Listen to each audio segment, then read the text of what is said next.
Hello guys, and welcome back to the channel. So in today's video we're going to be doing something a little different. We're going to be servicing the Range Rover Evoque.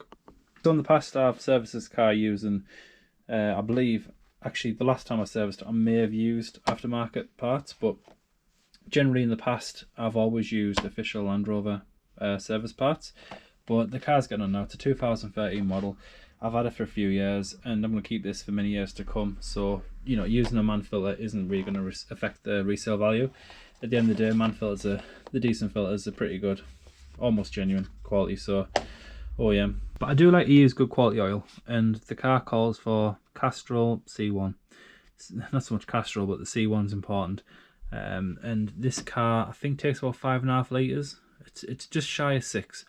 So I normally get the 6 cans and I usually have a tiny bit left of one, and that's used for top ups. But to be fair, all the time with this car, the oil really doesn't go down. If it does, it's such a minimal amount, it's not even worth topping up. I just wait until the next service. I'm not going to do the fuel filter. The fuel filter was only done 2 years ago, and I think I've only done 20,000 miles since then, if that. So I'll probably wait till next year for that. I believe you can get about 40 to 50k out of a fuel filter, but I'll probably change it next year just so I know it's done. But yeah, so let's get these parts into the car.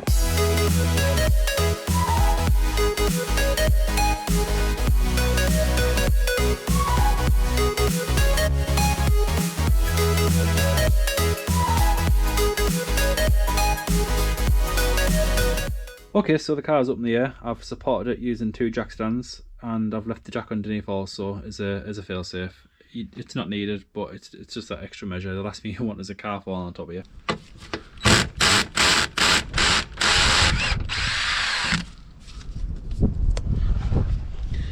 Every year I copper slip these up and they somehow get rusty again.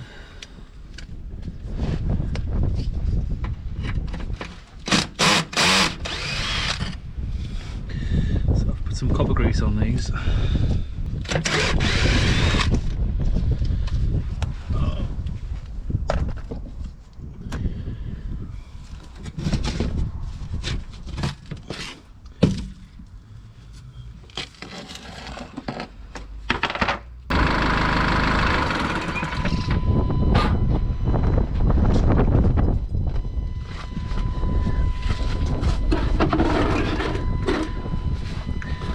Get this cracked off.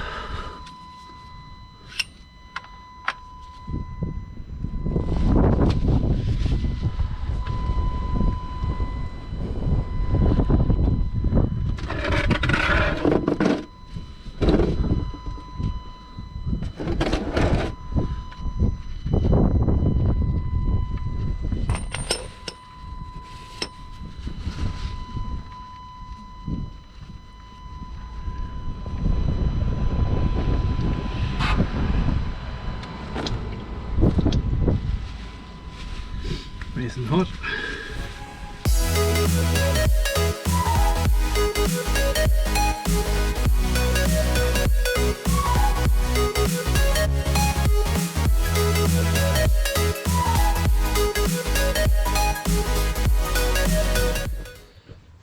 So while that's drained out, now's a good enough time to take out the air filter.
This is going to be the worst part of it, getting this oil filter off.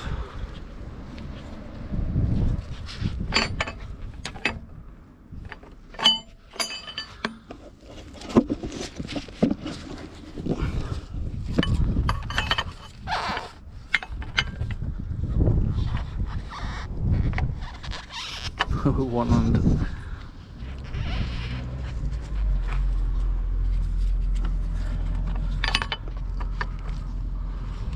There we go.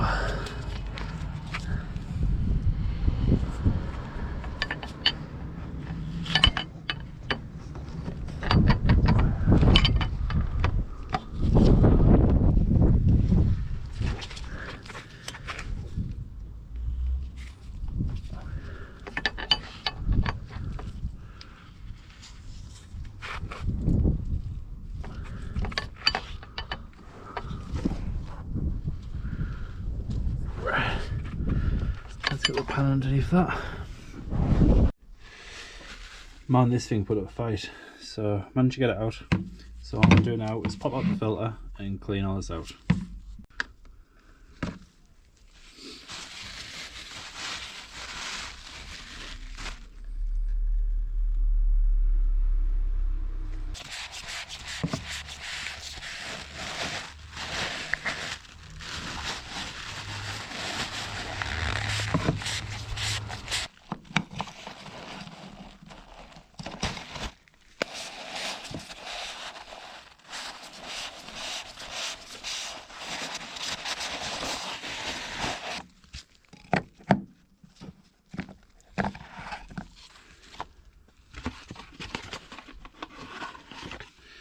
Let's get some oil put on this.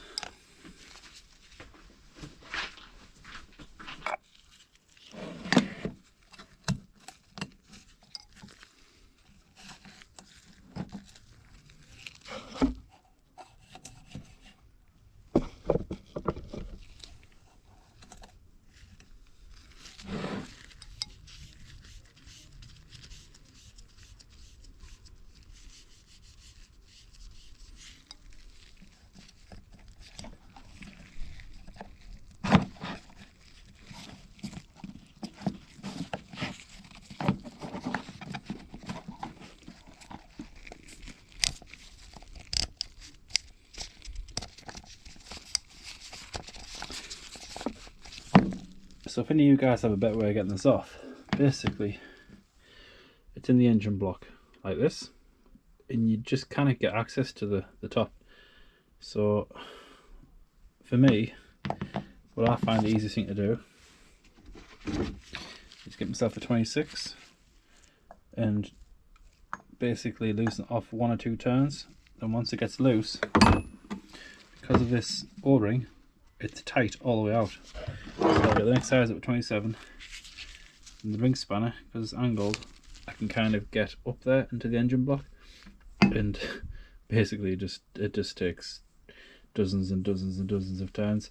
It probably would be best to get a ratchet 27mm or a ratchet 26mm, and that would work a lot better. But to me, there must be a better way of doing it. There must be some sort of tool out there which, and also I have issues that you got to ratchet it down to 25 Newton meters.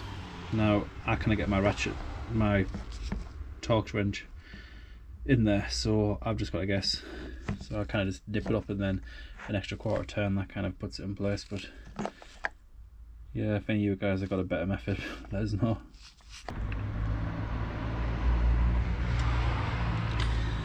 We'll call that done.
pull this off.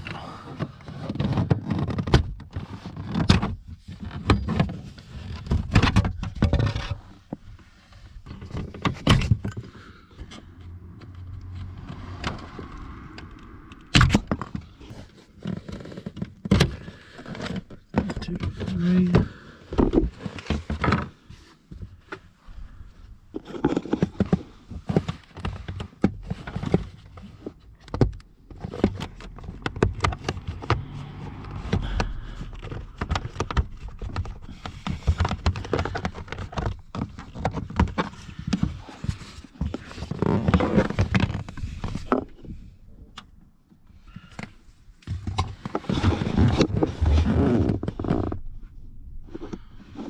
Right.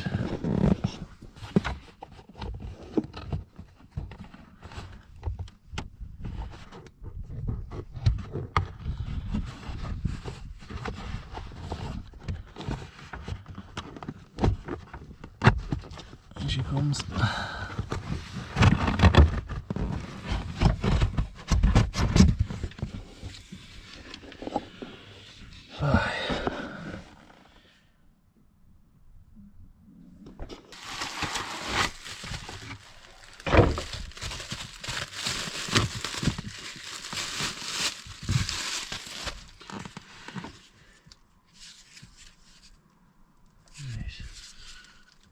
Airflow is in that direction.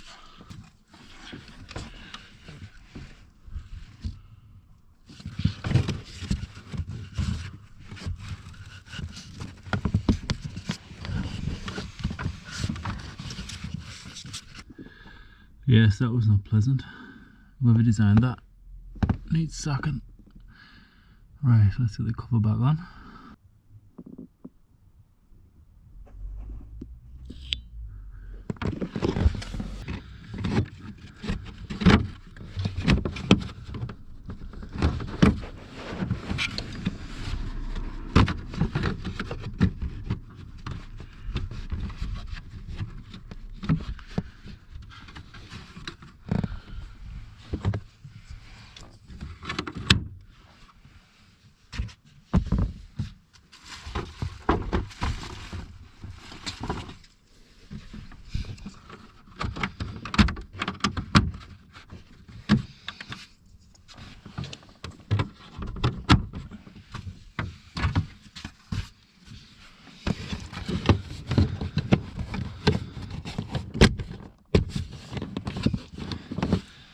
Yes, the LED light didn't make it, unfortunately. I was trying to show you guys some of the footage and it was quite dark, so I was using this to light it up in the background, and of all places for it to fall, it fell into the container I was collecting the oil in. So I mean, it's still working. It said it was waterproof, but I don't know, I might try and clean it up. I'd imagine the oil has got inside. I don't know, so actually I might give that a clean up. It may be okay. We'll see. This is the cabin filter. As you can see, it needed changing. I believe this is a carbon filter because of the colour. However, I have to check that number, but I don't know actually, because I can't remember seeing the white lines on my carbon filter. See, I paid the extra for the carbon one. This actually could have been a white filter. Now,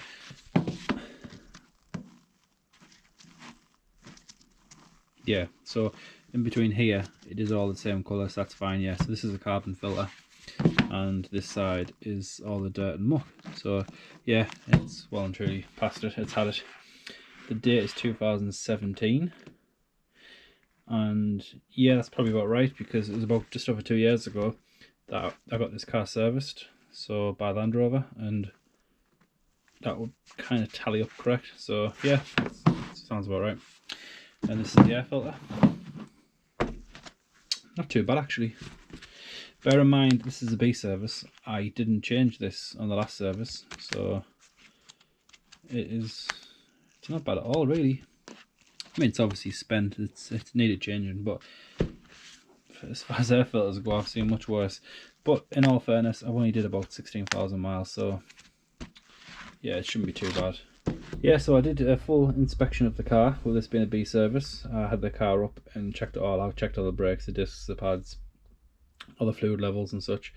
It's all good. I did notice that the serpentine belt, or the fan belt, or the auxiliary belt, whatever you want to call it, it needs replacing. It's not so much making a noise, but it's got some fine cracks and it's quite shiny, so that indicates it needs replacing. So I'll order them tonight, and I think the next time we see this car, I'll probably be changing that belt.